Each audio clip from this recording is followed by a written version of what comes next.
안녕하세요. 축진막입니다. 수비맨디가 드디어 아스날의 옷을 입었습니다. 사실 수비맨디가 리버풀과의 이적 사가에서 거의 막판까지 갔다가 거래가 성사되지 않았던 적이 있잖아요. 그래서 이제 수비맨디 한정으로는 이 선수는 진짜 옷까지 입어봐야 된다. 실제 경기까지 뛰는 거 봐야 된다. 뭐 이런 우스갯소리들이 있었는데 결국에는 아스날이 수비맨디를 성공적으로 데려올 수 있게 되었고요. 계약은 5년 계약이라고 하고 이적료는 6,500만 유로, 우리 돈 1,045억 정도입니다. 원래 수비맨디의 바이아웃은 6천만 유로, 지금 계약한 이적료보다는 조금 낮은 수준이었는데요. 왜 바이아웃보다 더 비싼 돈을 주고 영입을 하게 됐는지 지금 이적의 비하인드 스토리를 들으시면 이해가 가실 겁니다. 오늘 영상에서는 수비맨디의 이적설 비하인드, 마두에케, 트로사르, 요케레스까지 아스날과 관련된 소식들을 다뤄보도록 하겠습니다. 먼저 수비맨디가 아스날을 선택한 이유에 대해서 하나씩 말해볼 텐데요. 첫 번째는 메리노 패키지라고 볼 수 있겠습니다. 아스날은 수비맨디에 대해서 이전부터 관심이 있었는데요. 2024년 여름 아스날은 메리노와 수비맨디에게 동시에 관심을 가졌다고 합니다. 2024년에는 메리노를 영입하길 원했고요. 이번 여름에는 수비맨디를 데려오길 원했습니다. 이 수비맨디의 영입은 메리노와 함께 장기적인 패키지로 생각이 됐던 부분이고, 어쨌든 메리노의 영입을 성사시키면서 소시에다드와의 성공적인 소통 창구를 마련했고, 그 소통 창구를 통해서 수비맨디의 영입에도 큰 도움을 받을 수 있었던 것 같습니다. 그런데 왜 메리노와 수비맨디 같은 시기에 영입하지 않았나, 이런 것들은 또 뒤에서 설명을 드려보도록 할게요. 어쨌든 지금 수비맨디까지 오피셜을 띄운 시점에서 보면 메리노와 수비맨디 사실상 하나의 큰 덩어리로 묶여있다고 볼 수 있고요. 아스날 입장에서는 아주 큰 거래를 차근차근 잘 성사시켰다, 이렇게 볼 수 있을 것 같습니다. 아스날이 또 리버풀과의 사례를 보면서 이 거래 과정에 조금 더 신경을 써야겠다 라고 생각을 했던 것 같습니다. 그때 수비맨디가 리버풀에 거의 올 것처럼 그렇게 얘기가 됐었잖아요. 현지 측의 얘기로는 리버풀이 전용기만 띄워서 수비맨디를 태워오기만 하면 거래가 끝나는 그런 정도의 상태까지 갔었다고 하는데요. 결국에는 수비맨디가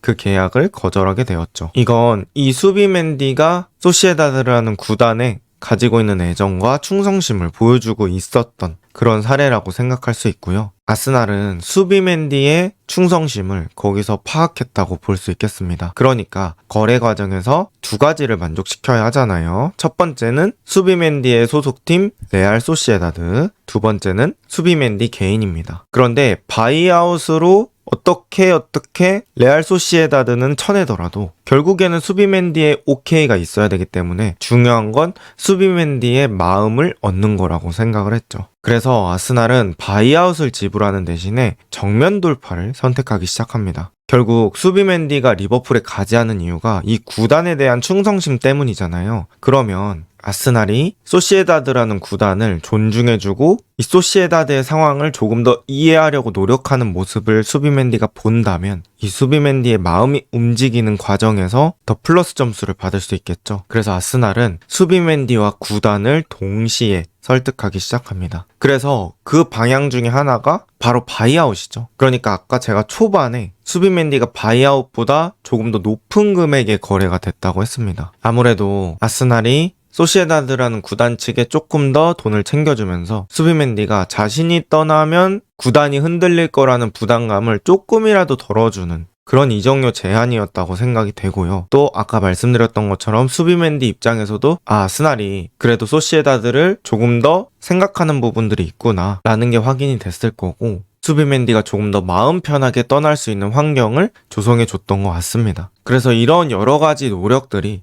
수비맨디의 마음을 움직인 것 같고요. 그 맥락으로 또 이런 것들이 있겠죠. 소시에다드의 상황이 메리노, 수비맨디 이렇게 두 명의 핵심급 선수들을 한 번에 잃는다고 했을 때는 아주 안 좋아집니다. 당연히 소시에다드는 메리노, 수비맨디를 동시에 잃고 싶지는 않았죠. 게다가 메리노, 수비맨디를 동시에 판다고 가정했을 때는 그 돈으로 비슷한 클래스의 선수를 영입하는 게 마냥 쉬운 일은 아닙니다. 그리고 한 시즌에 그 일을 해내기에는 너무 급해지게 되고, 그렇게 되면 원하지 않는 금액에 원하지 않는 선수를 사올 확률이 높아지고, 단순 금전적인 부분뿐만 아니라 소시에다드 입장에서는 두 선수의 이탈을 대비할 시간 자체가 필요했던 거죠. 그리고 이런 상황에서 아스날의 스쿼드 상황과 이 소시에다드의 니즈가 딱 맞아 떨어집니다. 일단 아스날은 당장은 수비 맨디가 필요하지 않았습니다. 이미 스쿼드에 조르지뉴 파티가 있었습니다. 그리고 조르지뉴 파티는 25년 여름에 계약이 만료됩니다. 이런 상황에서 중원에 새로운 주전 선수가 필요한데 그 자리에 딱 수비맨디 본인이 들어간다는 건 수비맨디에게 상당히 매력적인 제안이 될 수 있죠. 일단 24년에 온다고 하더라도 수비맨디, 조르지뉴, 파티 이렇게 3명의 미드필더가 있기 때문에 또 그 안에서 주전 경쟁을 해야 되기 때문에 수비맨디 입장에서도 100% 속 시원한 상황은 아니잖아요. 그런데다가 또 본인이 팀을 떠났을 때에 소시에다드가 한 번에 무너질 수 있으니까 그런 것들도 생각했겠죠. 그래서 메리노와 동시에 데려온 게 아닌 25년 여름에 데려온 게 아스날에서는 아주 탁월한 선택이 됐을 수 있고요. 이런 여러 가지 상황들이 딱딱 맞아 떨어지면서 엄청난 충성심을 가졌던 소시에다드의 수비맨디를 데려올 수 있게 되었습니다. 쉽게 정리하면 수비맨디는 돈으로만 데려올 수 있는 선수는 아니었고 그래서 심리적인 부분들을 아스날이 고려를 해야 했고 게다가 아스날은 당장 미드필더가 급한 건 아니었기 때문에 1년이라는 여유 시간을 가질 수 있었고요. 그게 수비맨디의 심리에도 더 좋은 영향을 미쳤다. 그래서 이렇게 이적이 성공적으로 착착 진행됐다. 이렇게 볼 수 있겠습니다. 그 외로 알아두면 좋은 것들을 한번 얘기를 해볼게요. 첫 번째, 수비맨디가 아르테타와의 친분이 있다고 합니다. 두 사람이 같은 도시 출신이기도 하고 같은 아마추어 클럽의 출신이라고 하기도 합니다. 뭐 엄청 친하다 이런 건 아니겠지만 아무래도 그 지역의 얘기를 하면서 가까워지는 것들이 있겠죠. 또 수비맨디는 체스도 잘한다고 해요. 그래서 12세 이하의 체스 챔피언십 우승자 출신이라고 합니다. 뭐 실제로 축구와 체스가 엄청 관련이 있는 건 아니지만 아무래도 뇌지컬적인 측면에서 괜히 기대감을 가지게 만드는 한 줄입니다. 또 아스날에서는 등번호 36번을 달게 되었는데요. 이 번호가 소시에다드 데뷔전에서 사용했던 번호라고 합니다. 그리고 지금 아스날에는 영혼의 파트너 메리노가 있는데요. 메리노하고 클럽 그리고 대표팀까지 합쳐서 11,229분을 뛰었다고 합니다. 정말 어마어마한 시간을 같이 뛰었고요. 둘 다 미드필더라는 점에서 또 특별한 시너지가 일어나지 않을까라는 생각이 있습니다. 자, 그 다음은 트로사르의 소식입니다. 트로사르가 튀르키의 페네르바체라는 팀과 연결이 되고 있습니다. 트로사르는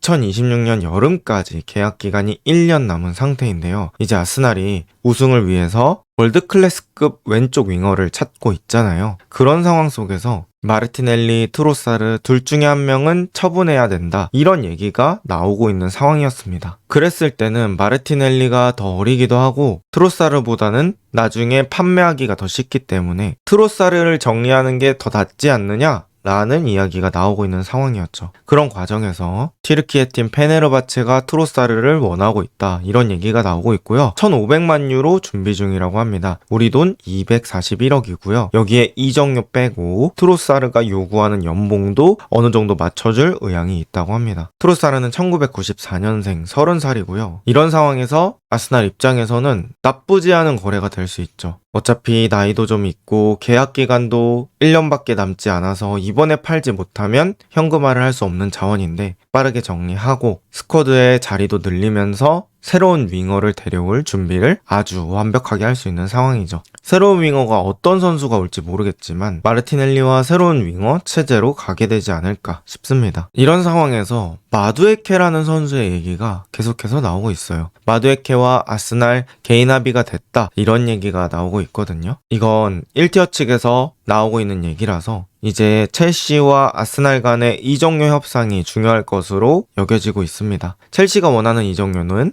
5천만 파운드, 약 932억 원 정도 얘기하고 있고요. 4천만 파운드에서 4,500만 파운드, 우리 돈 745억에서 838억 원까지 고려는 하고 있는 상황이다. 이렇게 볼 수 있을 것 같아요. 그래서 어느 정도 높은 가격에 이적료가 형성이 될 것 같고요. 뭐 에스테방, 네투, 주앙페드루, 기튼스, 일단 윙어가 좀 많은 상황이고 26-27 시즌에 켄다까지 합류하는 것으로 생각했을 때는 윙어 자리에 정말 많은 선수가 생기게 되고요. 이제 아스날 입장에서도 왼쪽 윙어 내지는 사카의 서브로 활용할 수 있기 때문에 마두에케를 생각하고 있는 것 같습니다. 그런데 궁금한 건 이거죠. 만약에 마두에케를 데려온다고 했을 때는 이제 새로운 왼쪽 윙어에 대한 영입은 종료가 되는 것인지 뭐 호드리구는 완전히 포기한 건지 이런 것들이겠죠. 마두에케가 잉글랜드 국적이기도 하고 프리미어리그 경험도 있고 나이도 어리기 때문에 저 정도의 가격이 형성이 된 것 같고요. 첼시 입장에서도 마두에케를 무조건 팔아야 되는 상황까지는 아니라서 여유를 가지고 거래를 하게 되지 않을까 싶습니다. 아스날 측에서의 의지가 되게 중요한 상황이 되겠죠. 그 다음은 요케레스 이야기입니다. 아스날이 세슈코, 요케레스 계속해서 두 명 사이에서 이적설이 뜨고 있었는데 요케레스로 결정한 것으로 보입니다. 아스날은 7월 19일 동남아 프리시즌 투어가 시작이 될 때 그 날짜를 기준으로 생각을 한다고 하고요. 그 전에 협상이 마무리돼서 그 프리시즌에 요케레스를 데려가길 원한다고 합니다. 세슈코는 라이프치히가 너무 높은 이적료를 원하는 것으로 알려져 있어요. 8천만 유로, 우리 돈 1286억에 옵션까지 추가해서 거래를 하길 원하거든요. 그래서 아스날 입장에서는 저 금액은 너무 비싸지 않나 해서 아스날도 요케레스라는 옵션이 있으니까 그쪽으로 선회를 한 것 같습니다. 이 계약할 때도 이런 식으로 투트랙으로 생각을 한 다음에 한 선수를 결정하는 거 충분히 많이 쓰이고 또 좋은 전략이라고 할 수 있겠죠. 또 요케레스라는 선수 자체는 아스날만 외치고 있기 때문에 아스날이 이 요케레스를 데려가는데 조금 더 수월한 상황인 것 같습니다. 이 요케레스라는 선수 현지 측에서 확인할 수 있는 거래 조건이 있는데요. 현지 측에서는 아스날이 6,500만 유로에 1,500만 유로 옵션을 더해서 총액 8천만 유로 제안을 했다고 합니다. 그런데 이제 스포르팅 회장은 뒤쪽에 있는 옵션은 사실 확정적인 금액은 아니잖아요. 어떤 조건을 달성했을 때 주는 돈이기 때문에 앞쪽에 있는 고정 이적료를 조금 더 올려받길 원한다고 합니다. 그래서 7천만 유로를 원한다고 그렇게 얘기를 하고 있습니다. 여기서 아스날이 이 7천만 유로를 맞춰줄지가 또 중요한 포인트가 될 것 같고요. 뒤쪽에 있는 옵션 1,500만 유로 중에서 500만 유로는 달성하기 쉬운 조건이라고 합니다. 예를 들어 출전 시간이죠. 현지 측에서도 출전과 관련된 조건이 아닐까 이렇게 얘기를 하고 있어요. 뭐 요케레스가 아스날에서 50경기 출전을 한다든지 아스날 소속으로 국가대표에 10경기 이상 뛴다든지 뭐 이런 거겠죠. 그리고 두 번째 옵션 1,000만 유로는 달성하기 어려운 조건이라고 합니다. 뭐 발롱도르 수상이라든지 리그 베스트에 선정되는 거라든지 챔피언스 리그 우승이라든지 뭐 이런 것들이겠죠. 그러다 보니까 총액 8천만 유로짜리 제안이 들어왔더라도 스포르팅이 실제로 받을 수 있는 가능성은 7천만 유로 정도로 봐야 되잖아요. 그래서 이 거래에 아직까지는 난항이 있다 이렇게 볼 수 있을 것 같고요. 만약에 지금 이 거래에서 오케이 해도 스포르팅 입장에서는 최고의 고정 이적료가 된다고 합니다. 이 6,500만 유로 자체가 스포르팅이 가장 잘 판 그런 선수가 되는 거고요. 추가적인 정보를 말씀드리면 요케레스 이전에는 브루노 페르난데스가 최고였다고 합니다. 어쨌든 이런 상황에서 아르테타는 이젠 진짜 해줘야 할 때라는 압박감을 받을 수밖에 없습니다. 아르테타가 부임한 이후로 아르테타 픽이 아닌 선수도 있겠지만 단적으로 아스날에 합류한 선수들을 보면 마갈량이스, 베나이트, 웨데고르, 제주스, 트로사르, 라이스, 하베르츠, 팀버, 라야, 수비맨디 일단 오피셜이 난 선수들은 이 정도입니다. 더 많은 선수들이 있었지만 제가 생각하는 선수단의 무게감 있는 멤버만 적어봤고요. 여기에 요케레스, 마두에케 뭐 이런 선수까지 데려온다고 했을 때는 아스날이 아르테타에게 정말 많은 투자를 하고 있는 거거든요. 그런데 우리가 흔히 말하는 리그 우승이나 챔스 우승 같은 트로피는 없었기 때문에 이제 아르테타도 시간이 얼마 남지 않았다. 뭐 이런 얘기들이 나오고 있는 상황입니다. 아르테타가 아스날을